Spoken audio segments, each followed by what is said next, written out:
Salam kerahiman. Hari ini kita ketemu 17 Agustus. Kalau buat Indonesia, ini hari kemerdekaan. Baik, kita mulai dengan doa pembukaan. Dalam nama Bapa dan Putra dan Roh Kudus. Amin. Tariklah saya ya Tuhan, supaya saya ada di dalam Engkau. Cintai saya, supaya saya bisa mengasihi sesama. Amin. Dalam nama Bapa dan Putra dan Roh Kudus. Amin. Kita baca dari 772 dan 777. Sungguh besar pertukaran timbal balik antara jiwa dan Allah. Ketika jiwa meninggalkan persembunyiannya, indera dapat merasakan kesukaan yang dialami oleh jiwa itu. Sungguh, ini pun suatu rahmat besar dari Allah. Tetapi rahmat ini tidak melulu rohani. Dalam tahap awal, indera tidak mengambil bagian. Setiap rahmat memberikan daya dan kekuatan kepada jiwa untuk bertindak dan untuk berani menderita. Dengan amat baik, jiwa ini mengetahui apa yang diminta Allah darinya, dan ia melaksanakan kehendak kudus Allah meskipun harus mengalami penderitaan. 777 27 November 1936. Dalam roh, hari ini aku berada di surga. Aku melihat keindahannya yang tak terlukiskan dan kebahagiaan yang menantikan kita sesudah kematian. Aku melihat segala makhluk melambungkan pujian dan kemuliaan tanpa henti kepada Allah. Aku melihat betapa besarnya kebahagiaan di dalam Allah. Kebahagiaan itu menyebar kepada segala ciptaan dan membuat mereka berbahagia. Kemudian, segala kemuliaan dan pujian yang muncul dari kebahagiaan ini kembali ke sumbernya. Dan segala makhluk itu masuk ke dalam lubuk hati Allah, memandang kehidupan batin Allah. Bapa, Putra, dan Roh Kudus yang tidak pernah akan mereka pahami atau selami. Sedari hakikatnya, sumber kebahagiaan ini tidak akan berubah, tetapi selalu baru dan terus-menerus menyalurkan kebahagiaan kepada segala ciptaan. Kini aku memahami kata-kata Santo Paulus. Apa yang disediakan Allah bagi orang-orang yang mengasihi Dia tidak pernah dilihat oleh mata atau didengar oleh telinga atau terlintas di dalam hati.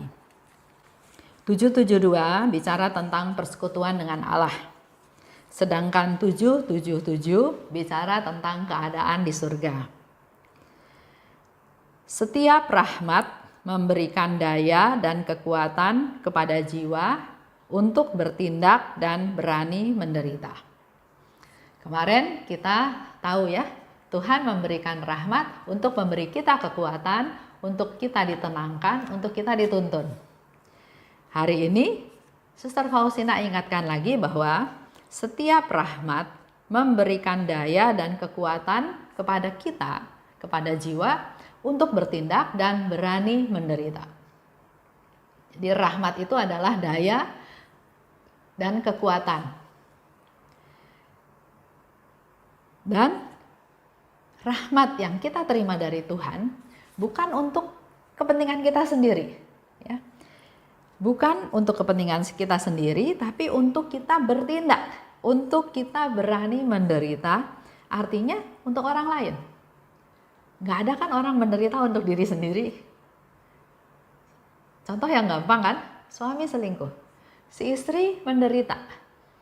Dia dihina, dia diremehkan, dia dikucilkan, dia tidak diperhatikan, suami nggak setia. Istri minta rahmat untuk berani menderita, untuk berani bertindak tetap mengasihi istri yang mengasihi suami yang seperti itu. Contoh, orang tua diberi anak, ya, anak disayang dari kecil, sudah besar, tahu-tahu dia malah hidupnya nggak benar, misalnya narkoba, tanpa bisa mengontrol apa yang dia lakukan, dia bisa ngerusak barang kalau nggak dikasih uang, dia bisa bahkan mencuri atau menjual barang yang ada di rumah. Bagaimana sikap orang tua? Apakah orang tua bilang, aduh tahu kayak gini saya mending nggak punya anak, ya? Bisa ada ungkapan seperti itu. Tapi kalau Bapak Ibu yang ada yang mengalami hal tersebut, minta rahmat dari Tuhan untuk bisa bertindak, untuk berani menderita. Artinya kita dapat rahmat bukan untuk diri kita sendiri. Melalui rahmat Tuhan kita dipakai oleh Tuhan sebagai alatnya untuk menyelamatkan orang lain. Untuk kepentingan orang lain. Contoh ya, ada suami istri. Ya, dulu belum suami istri. Dulu masih pacaran. Si istri sudah selesai sekolahnya, artinya tidak lanjut ya. Sedangkan si suami atau si laki-laki ini dia masih punya cita-cita mau melanjutkan sekolahnya supaya dia jadi sarjana.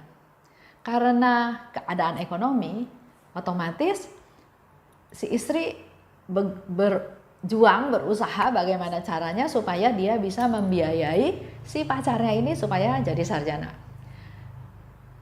Jadi si istri jualan ya, bahkan dia jualan telur asin, pokoknya dia lakukan apapun yang bisa dia lakukan supaya dia punya uang untuk bisa mengongkosi suaminya. Ya akhirnya mereka menikah, masih dalam proses belum lulus. Istri masih kerja, apa aja dia kerjakan untuk bisa mensupport suaminya supaya suaminya lulus. Akhirnya suaminya lulus. Nah setelah itu ya biasa ya, cari kerjaan, mulai dari nol, rintis, makin lama posisinya makin bagus. Sampai akhirnya hidupnya berkecukupan. Nah yang terjadi adalah si suami lupa diri dalam tanda kutip. Karena pangkatnya makin tinggi, kawasannya makin luas, ya, godaan juga makin banyak. Akhirnya dia jatuh. Dia nggak memperhatikan lagi istrinya, ya. Sebagian orang bilang gila, suami nggak tahu diri, suami nggak setia, dia jadi sarjana, dia bisa seperti posisi hari ini tuh jasanya istrinya. Tapi si istri nggak kemakan dengan komentar-komentar temannya tersebut. Si istri berdoa pada Tuhan, dia mohon rahmat supaya saya bisa bertindak. Supaya saya biar bagaimanapun tetap bertindak untuk menjaga, mengasihi, menguasai suami saya supaya jangan jatuh semakin dalam. Dan berani menderita. Itu yang diminta oleh si istri. Istri nggak marah, nggak teriak-teriak, dia nggak ungkapkan jasanya dia, tapi dia bertindak. Dia cuma bilang bahwa ya suatu pernikahan ya terdiri kan dari dua orang, suami sama istri. Kalau suami masih setia, masih bisa jalan ini pernikahan ini.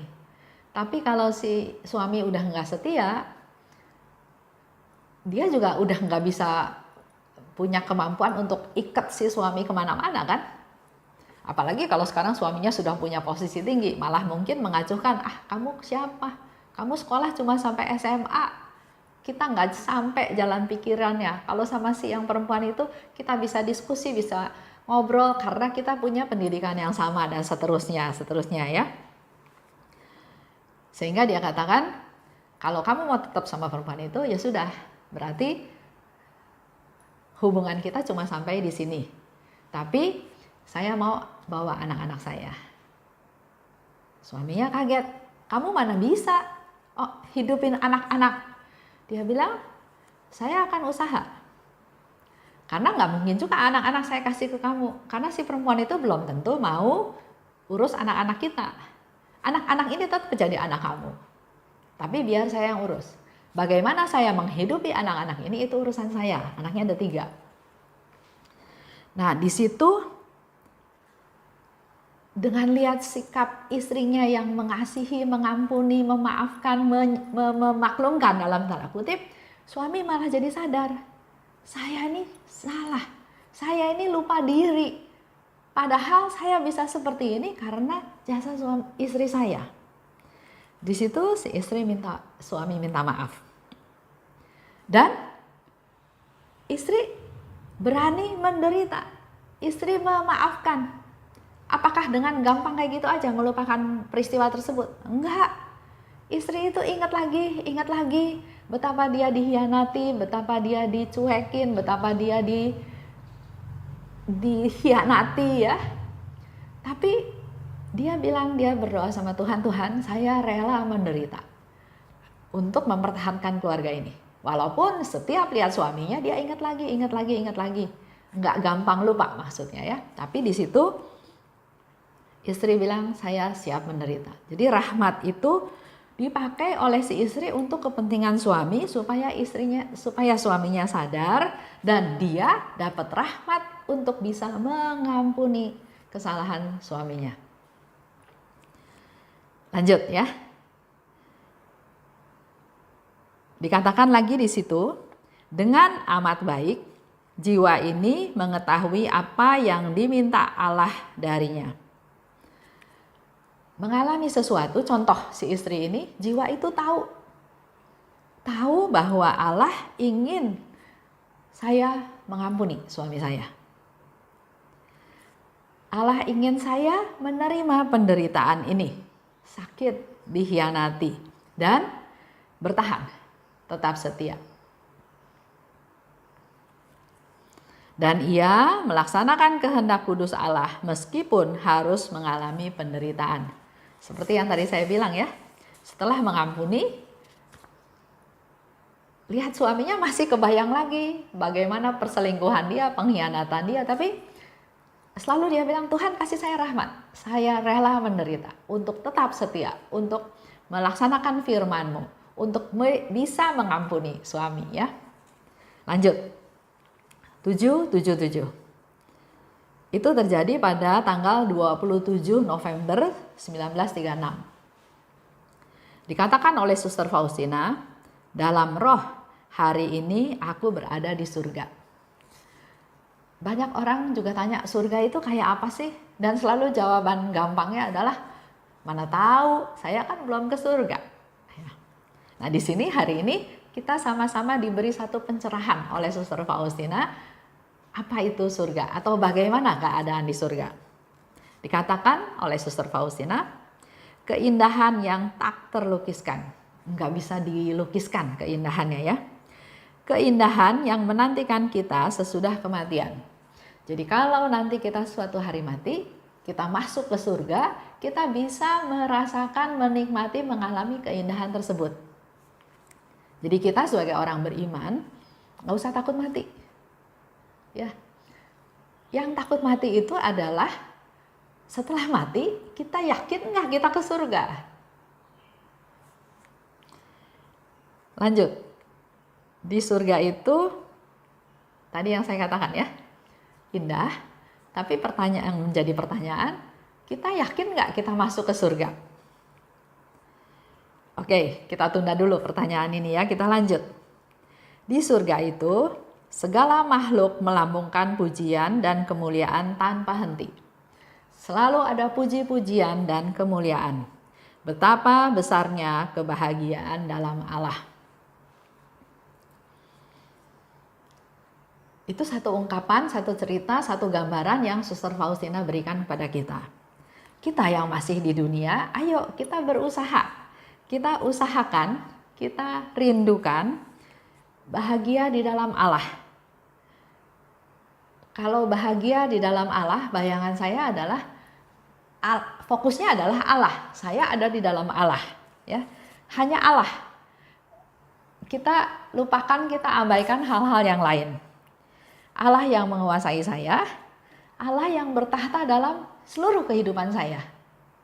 Saya ada di dalam Allah. Jadi segala-galanya Allah. Jangan sebaliknya. Fokusnya saya, Allahnya nomor paling belakang. Kita belajar arahkan pikiran kita, seluruh keberadaan kita, fokusnya kepada Allah. Kata Paulus, apa yang disediakan oleh Allah bagi orang yang mengasihi Dia? Tuhan menyediakan kepada kita yang dikasihinya sesuatu yang tidak dilihat oleh mata, tidak didengar oleh telinga, tidak terlintas dalam hati. Tapi itu yang Tuhan sediakan buat kita, anak-anak yang dikasihinya. Oke, kita masuk ke dalam PR kita. Next step kita adalah pertama, kita minta rahmat. Kita minta rahmat supaya kita dikasih daya dan kekuatan oleh Tuhan untuk bertindak. Jadi jangan pasif. Minta rahmat untuk kita proaktif. Minta rahmat supaya kita berani bertindak. Selain berani bertindak, kita berani menderita. Persembahkan penderitaan itu untuk menjadi silih. Persembahkan penderitaan itu untuk mengampuni kesalahan kita, silih atas dosa-dosa kita juga. Ya, jadi minta rahmat untuk supaya kita dikasih daya dan kekuatan. Kedua, berusaha mengerti kehendak Allah. Allah itu memang misteri ya, luar biasa. Tapi kita tetap perlu mengerti kehendak Allah dalam hidup kita sehari-hari. Nggak usah berpikir yang terlalu jauh. Kalau saya berpikir bahwa saya mengalami hal ini. Pertama, kenapa ada hal ini? Kedua, Tuhan izinkan ini terjadi. Ketiga, saya dapat manfaat apa dari kejadian ini? Berusaha mengerti ya, berusaha mengerti kenapa terjadi seperti ini ya. Berusaha mengerti. Dan salah satu cara juga untuk kita berusaha mengerti Tuhan yaitu dengan mendengarkan firman Tuhan, membaca firman Tuhan. Tuhan berkata melalui Alkitab, melalui firman-Nya apa yang Tuhan rencanakan, apa yang Tuhan inginkan, apa yang Tuhan janjikan. Karena ada yang disediakan oleh Allah bagi kita-kita semua yang mengasihinya. Baik, saya tutup ya dalam doa penutup. Dalam nama Bapa dan Putra dan Roh Kudus, amin. Allah Bapa yang maha baik, kami bersyukur dan berterima kasih karena pemeliharaanmu, karena penyertaanmu, dan karena pencerahan-pencerahan yang Kau berikan kepada kami. Setelah pengajaran hari ini Tuhan, kami ingin melakukan hal-hal untuk memperbaiki kualitas hidup kami. Antara lain, mampukan kami Tuhan untuk bisa menerima rahmat, minta rahmat daripadamu, supaya kami diberi daya dan kekuatan untuk bertindak, untuk lebih berperan dalam hidup kami sehari-hari. Bahkan kami berani menderita. Yang kedua, kami juga mau semakin mengerti kehendak-Mu. Tumbuhkan rasa cinta kami untuk membaca firman-Mu Tuhan dan terutama untuk melaksanakannya. Mampukan kami untuk terus punya kecintaan untuk supaya berusaha mengerti kehendak-Mu. Karena Engkau menyediakan rahmat bagi kami-kami semua yang mengasihi-Mu.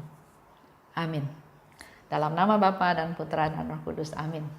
Salam kerahiman.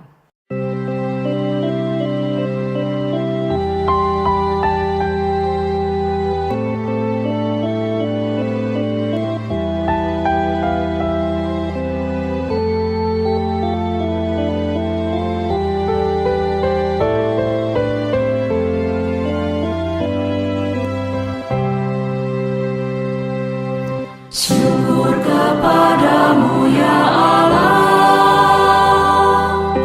karena Engkau mengelilingi hidupku dengan perhatian-Mu yang mesra dan penuh kasih. Syukur kepadamu ya Allah, karena Engkau mengelilingi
Syukur kepadamu ya Allah, karena Engkau mengelilingi hidupku dengan perhatian-Mu yang mesra dan penuh kasih. Aku ingin agar seluruh hidupku selalu menjadi ucapan syukur. Ya Allahku, kepadamu ku serahkan seluruh jiwa dan ragaku ini. Syukur kepadamu ya Allah,